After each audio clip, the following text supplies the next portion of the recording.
ఒక పెద్ద బొగాన పెట్టేసేయండి. 1 kg మటన్కి 1.5 kg రైస్ వేస్తున్నాను. నార్మల్ రైస్ యూస్ చేస్తున్నాను. ఫస్ట్ అయితే ఆయిల్ వేసేసి అందులో హోల్ గరం మసాలా వేసేయండి. మంచిగా స్లైస్ చేసుకున్న ఆనియన్స్ వేసేయండి అండ్ పుదీనా, కొత్తిమీర, పచ్చిమిర్చి వేసి ఇవన్నీ మంచిగా వేగిపోవాలన్నమాట.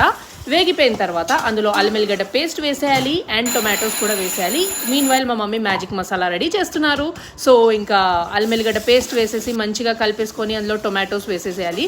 ఒక 1 kg మటన్కి నేను 4 టొమాటోస్ యూస్ చేసినాను. సో మంచిగా కలిపేసుకొని టొమాటో ఉడికిపోయిన తర్వాత అందులో పసుపు, ఉప్పు వేసేసుకొని మటన్ వేసేయండి, మ్యారినేట్ చేసుకున్న మటన్. సో దీని రెసిపీ కొంచెం డిఫరెంట్ అనమాట. మీకు ఫుల్ రెసిపీ కావాలంటే దీని ముందున్న షార్ట్ చూసేయండి.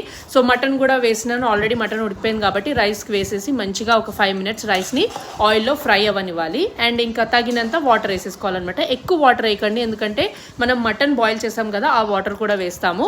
సో మంచిగా మసాలాలు అన్నీ కలుపుకున్న గిన్నెలు అవన్నిటిలో కూడా వాటర్ వేసేసి వేస్ట్ చేయకుండా ఇందులో వేసేయండి.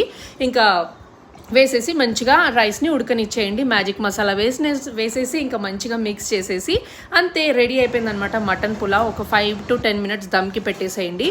సో చాలా టేస్టీగా ఉంటుంది. Trust me.